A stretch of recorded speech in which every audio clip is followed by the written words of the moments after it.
Good morning. Good morning. Happy Wednesday. Happy Wellness Wednesday. I hope you are having a fabulous morning already.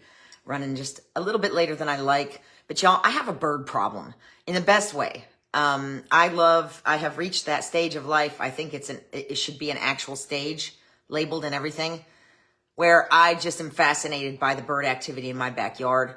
And we have some baby wrens, and this is the perfect time of morning to get caught up in watching them get fed and what the parents are doing and their little heads peeking out over the nest.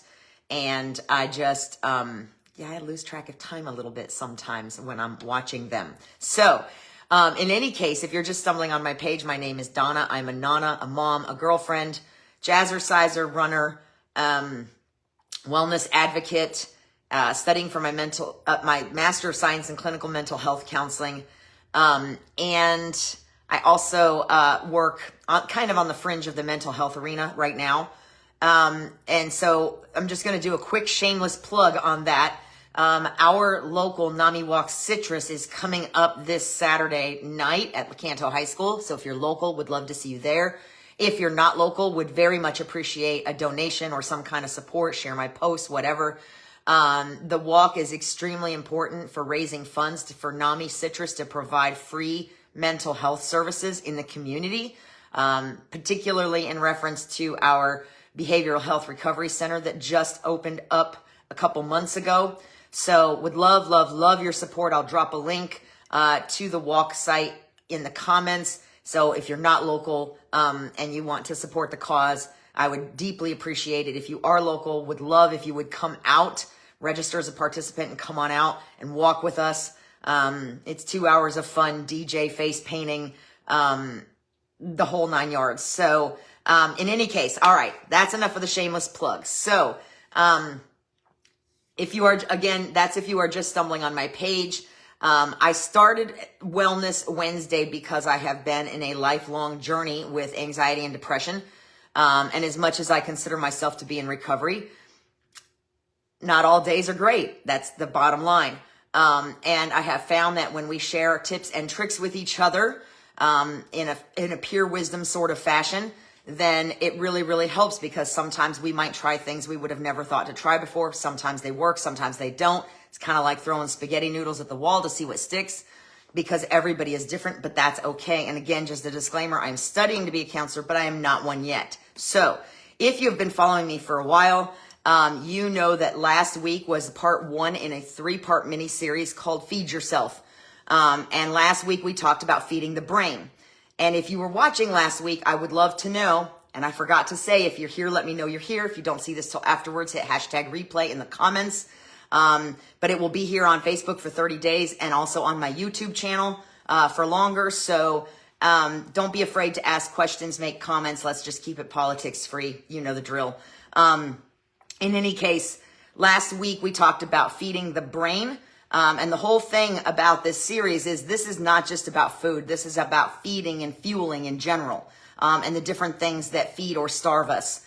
So last week's challenge, if you were watching, was to do one thing daily last week that fed your brain, like reading, taking a walk, calling someone, learning something new, reducing screen time, sitting in prayer or quiet reflection. So if you did those things, even if you didn't do them every day, but attempted to do them a few times, please let me know in the comments, shoot me a message, let me know how that worked for you. Today we are going to talk about feeding the body, but pro tip, it's still not just about food. In fact, food is an important component here, but it's only a small portion of feeding your body. So let's get started. So my question to you this morning is, when did movement stop being fun and start feeling like a punishment? And this answer is going to be a little different for everybody. Some people are still out there playing, and others just can't bring themselves to do anything physical. So it's going to be a wide range, and all of that's okay. This is a judgment-free zone. So what started this was 2 years ago. I did a brief overview of a speech that I gave to some 12 to 17-year-old kids in a skill building class. And so I'm taking this opportunity to do a little bit deeper dive using 3 episodes. Again, last week we talked about brain. This week we're talking about the body. Next week we're going to talk about heart and soul. But we're going to talk about the body today. And here's another spoiler. It actually relates to our brain too. And I kind of hinted at that last week. So how do we feed our body besides just food? Well, one of my favorite quotes, and it's the oldest attribution is to George Bernard Shaw. There's a more recent attribution, but I can't remember who that is, and I didn't put it in my notes. Is that we don't stop moving because we grow old. We grow old because we stop moving. And actually, in the original quote, it suggested that he did not use the word moving, but use the word playing. That we don't stop moving because we grow old. We grow old because we stop playing. And I didn't know that until a couple of days ago. And I find that really, really interesting. So, my take is, things like if you have nostalgic memories of playing on the playground, playing at recess, I still like to swing. If I have an opportunity to get on a swing and actually swing like a little kid, I feel like a little kid and I feel wonderful, and it's extremely therapeutic for me. Line dancing, things like Zumba, line dancing, jazzercise, those things are ways to move in a fun way for me that makes it more interesting. And as we discussed last week, those things also force our brains to work along with our body, which means we're giving our brain cognitive challenges that will help it to work better, will help it to grow in neuroplasticity, change pathways. So when we are moving in that way, we are also feeding our brains. Now, disclaimer, I haven't had a workout since Thursday. I still have hair. That's a plus. There's been varied reasons why I haven't had a workout since Thursday. I won't dig into all of that. But I am feeling it, y'all. I feel it. I can feel my stress levels come up. I can feel my anxiety come up. Usually I'm good for about 2 days without a workout. And by day 3, I need something. And the truth of the matter is like I said, there's varied reasons. And one of those factors is time, which we're going to talk about in just a hot minute. But this is a perfect example of how adulthood can disconnect us from play. Because to you, going for a run or doing some kind of a workout may sound like a chore, but for me, it's basically therapy. It helps to move the oxygen. It helps to move the blood. It helps to kind of calm the brain rattle. And it's really important for me. So I wasn't kidding when I said I haven't had a workout since Thursday and I still have hair, so that's a good thing. My experience has been on my most foul days, a 30 minutes of line dancing, just 30 minutes of line dancing or yoga. Good morning, Miss Heather. Can actually turn me from being very foul to being very friendly in a snap. It can make a huge difference. So why does movement matter? Let's talk about that. Our body takes the brunt of our stress. It takes the brunt of our hormonal changes. It takes the brunt of whatever our energy levels are, high or low, moods, recovery, and it also carries and collaborates with our brains. They are very much interconnected.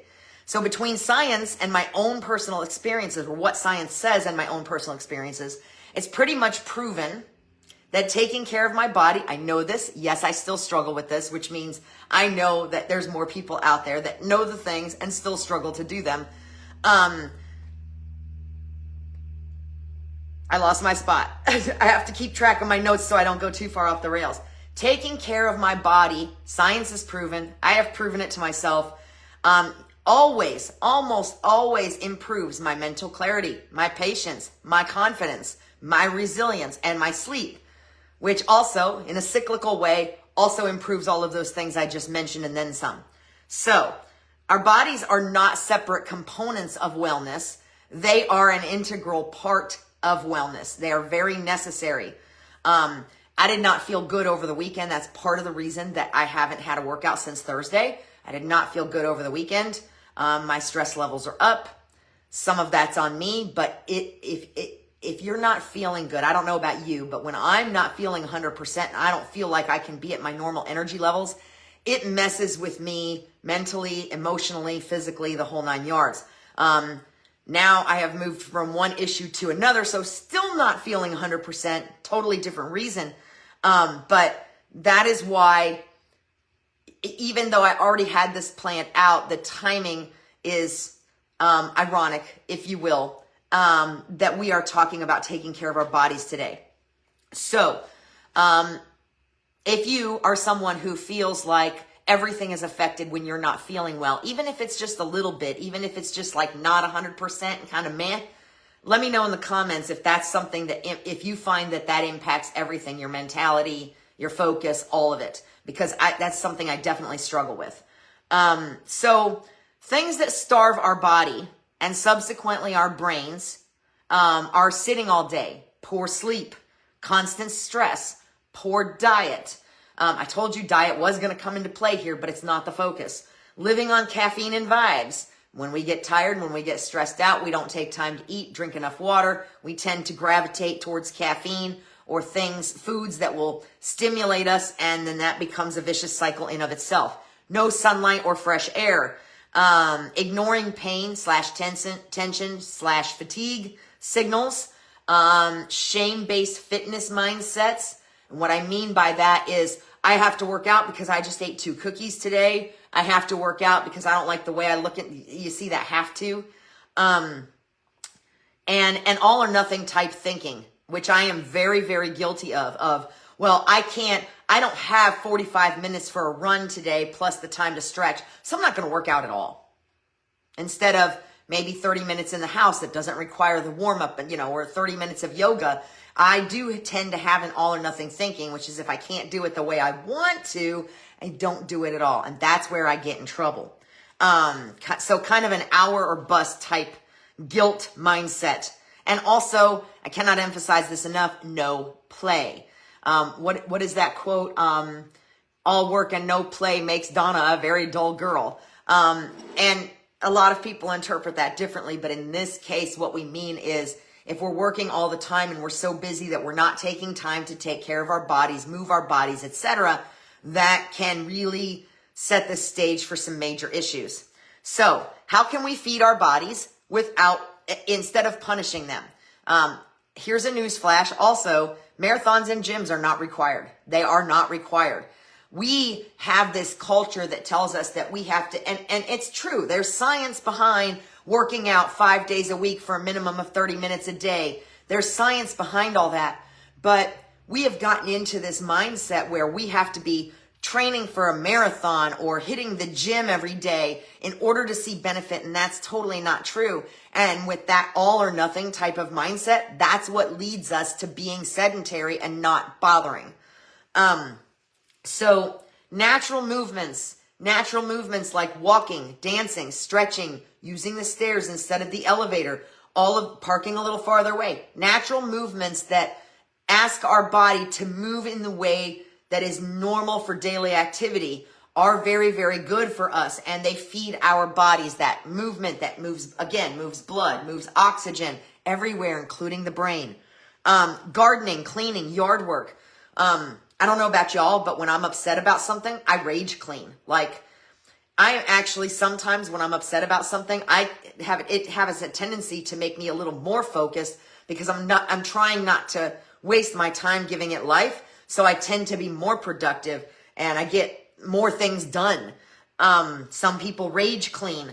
I've been known to do that too. Sometimes we clean or we focus on something like yard work or gardening or cleaning because if we're in a situation where we feel like things are way beyond our control, we feel like we can control that, so that's what we focus on.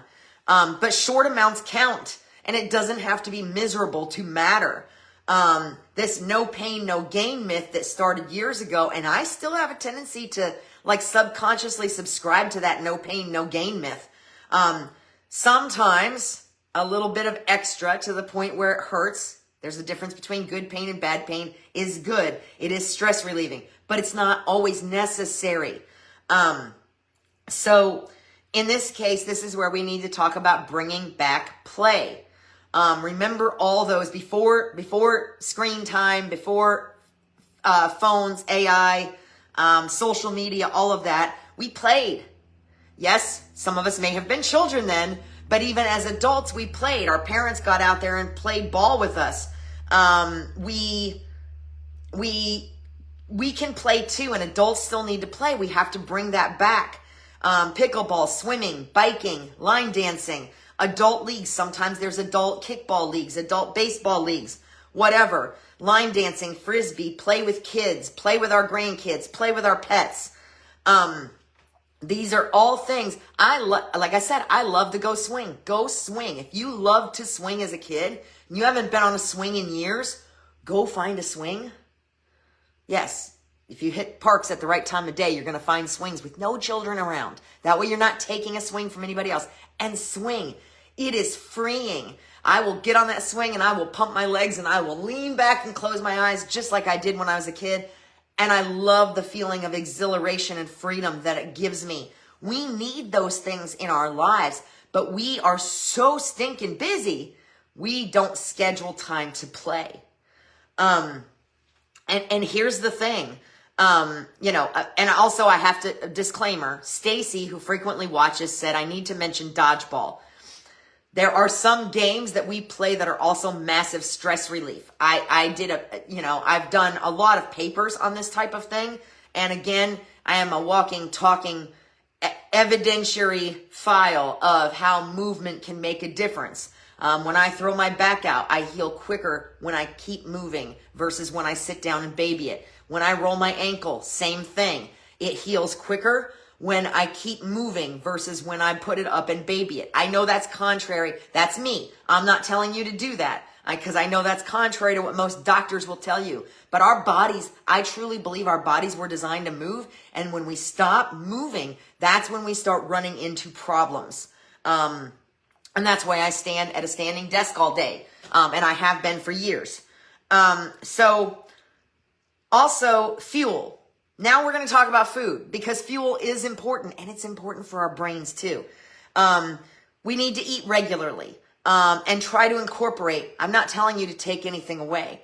What I'm suggesting is that if we incorporate more protein, more fiber, and more whole foods like produce, fruits, and vegetables into our bodies, we're going to create a balance where we don't have as much room for the other stuff that's not as great. So I'm not telling you to take anything away. I'm asking you to add healthier whole foods that's names contain their ingredients. Carrots, their ingredient list is carrots.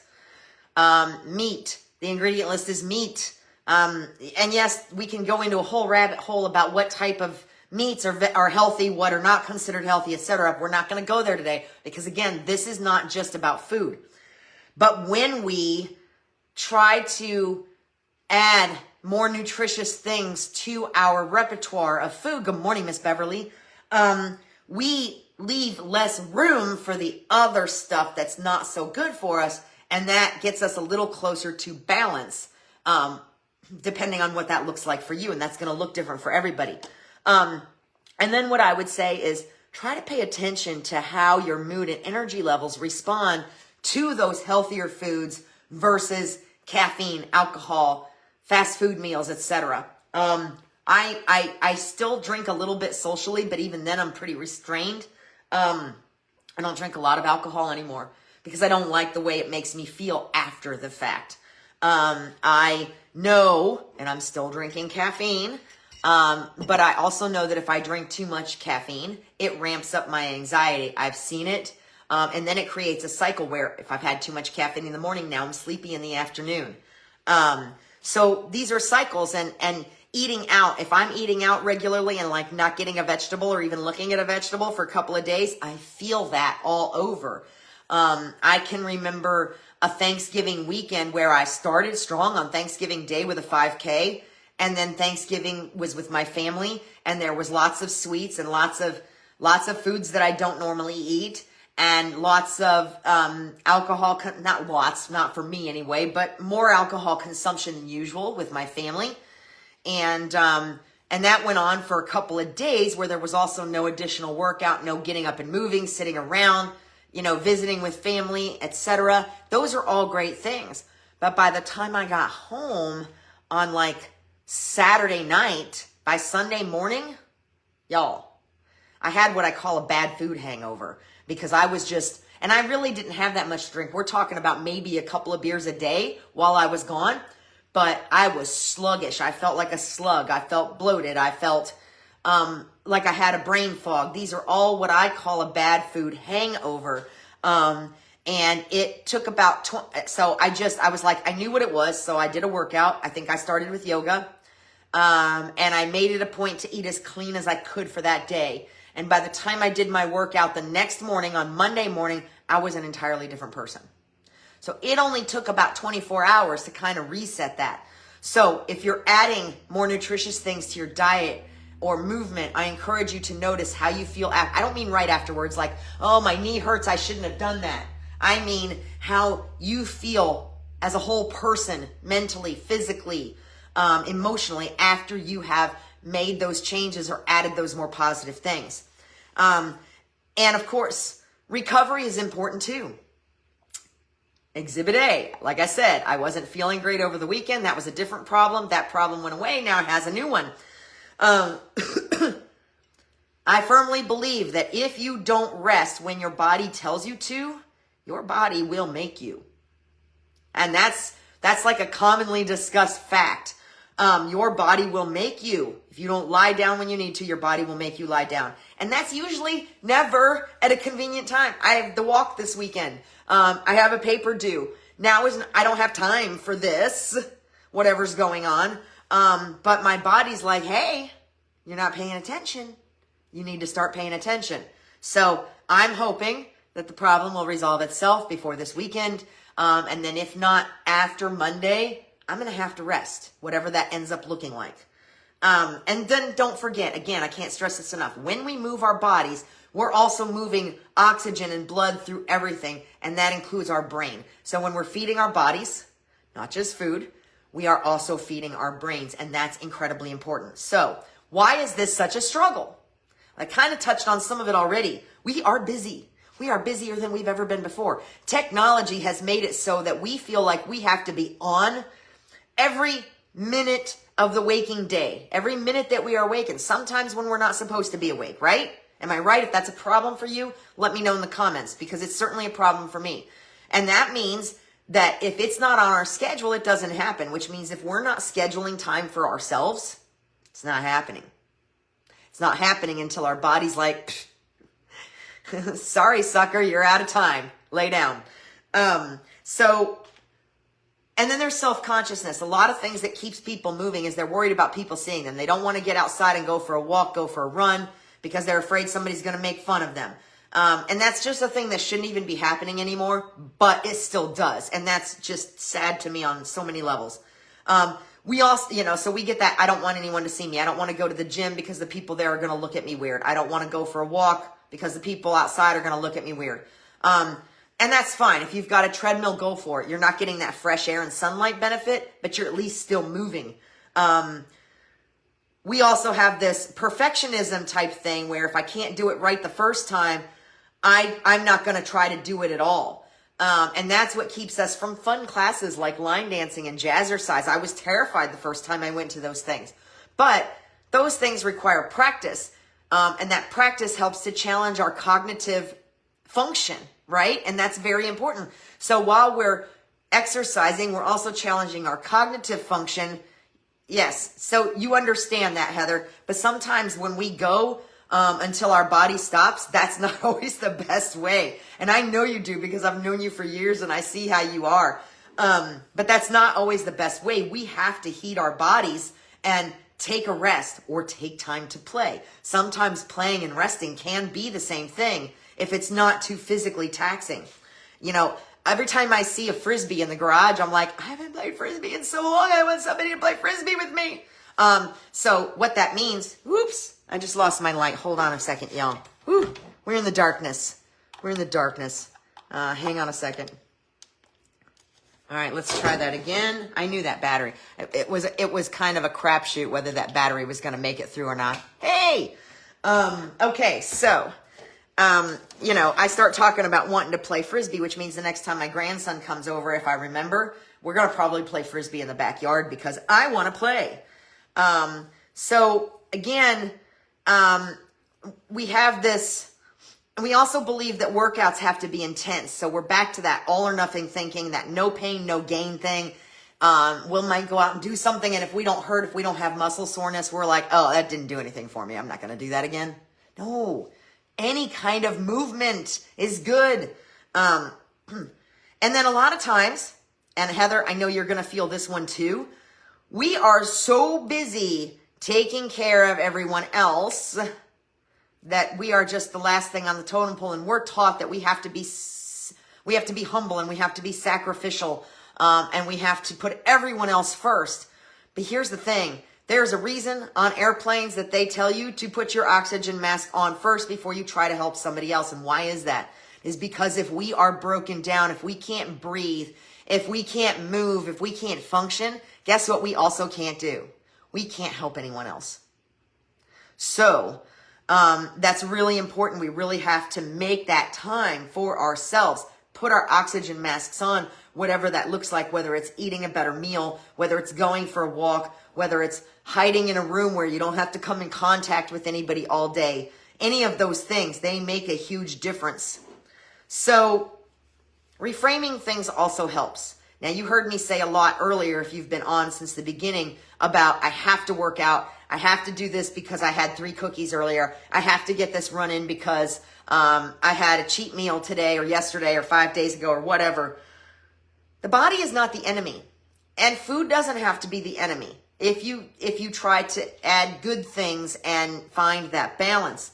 Our bodies are also not a project to constantly fix. And we have a tendency to look at it that way. We look in the mirror and we're like, and I do the same thing. I am still so guilty of it. I look in the mirror, I got on the scale, number was a little higher than it's been in a while. I'm like, ugh, I gotta work out.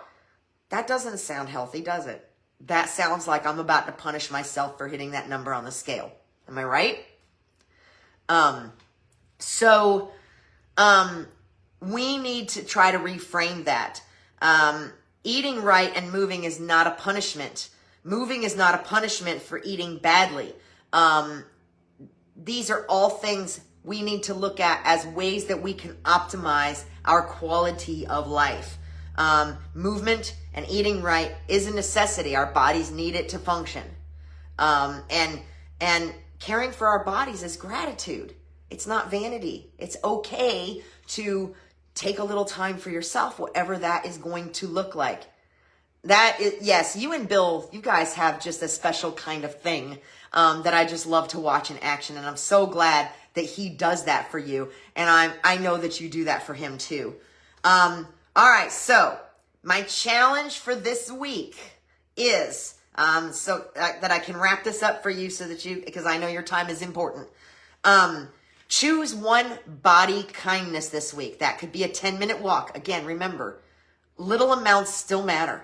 They still matter. If you're not moving all day, if you're sitting in front of a desk all day or in a car all day, and you take 10 minutes to just take a walk and breathe, I'm so glad you're finding it helpful. Then that matters. If you can't do 30 minutes of line dancing or whatever kind of dancing you do, dancing to one song matters. Stretching before you get out of bed, halfway through the day, when you get up to walk around, that matters. Hydration matters. More nutritious food matters. Going outside or playing something physical, frisbee, toss the ball, kick a ball around in the backyard, go play in the garden, rake some leaves. I really find manual labor to be highly underrated in the arena of stress relief. I really do. So that's my challenge to you, is ask yourself what would feel good for your body today. Really good, not just temporary, make me feel better, but what would feel good for my body today, and do that thing. And try to do that at least once during the week. And let me know how it goes. Let me know what you notice. And if that means having one day where you're eating all clean foods, let me know how you feel that day. Let me know how you feel the next day. I want to know how these things work for you if they do. Because again, everybody's different. So, to wrap up, adults need recess too, y'all. We need recess too. That's why that old school jungle gym in my graphic yesterday, my teaser for this session, that just brought me back to the whole playground thing. Walking several times a day is fabulous, Beverly, because I know you're in front of a computer a lot.